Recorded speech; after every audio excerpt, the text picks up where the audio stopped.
తిరుపావై మహోత్సవంలో భాగంగా తెలంగాణలోని ప్రముఖ పుణ్యక్షేత్రమైన యాదాద్రి శ్రీ లక్ష్మీ నరసింహస్వామి వారి సన్నిధిలో గోదాదేవి రంగనాయక స్వామి వారి కళ్యాణ మహోత్సవాన్ని ఆలయ అర్చకులు సోమవారం ఘనంగా నిర్వహించారు.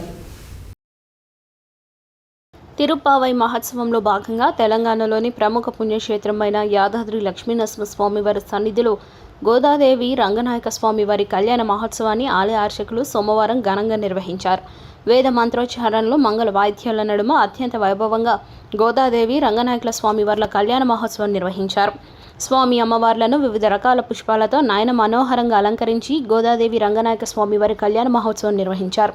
కళ్యాణం తంతులో స్వామి అమ్మవార్లకు పట్టు వస్త్రాల సమర్పణ, జీలకర్ర బెల్లం, మాంగళ్య ధారణ వంటి పర్వాలు శాస్త్రోత్తముగా కొనసాగాయి. సుమారు ఈ ఉత్సవం ఆలయంలో గంటన్నర పాటు జరిపారు ఆలయ అర్చకులు. గోదాదేవి రంగనాయక స్వామి వారి కళ్యాణ మహోత్సవానికి భక్తులు అధిక సంఖ్యలో విచ్చేసి కళ్యాణ మహోత్సవాన్ని వీక్షించారు. ఈ కార్యక్రమంలో ఆలయ ఈవో రామకృష్ణ, ఆలయ చైర్మన్ నరసింహమూర్తి తదితరులు భక్తులు పాల్గొన్నారు. वज्रनकाय विद्महे तीक्ष्णदग्गोष्ट्राय धीमहि जय सर्वस्य जिद्यै सर्वमेव तेनाधर्षामित्यवष्टाङ्गरीश्वरे ईश्वरीं सर्वभूतानां नामिह पद्मये श्रिया सुदर्शनाय नमः पुरस्ताद्यमुदा जहारा चक्रः प्रविद्वान् प्रतिशश्च दस्रः एवं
श्रीरंग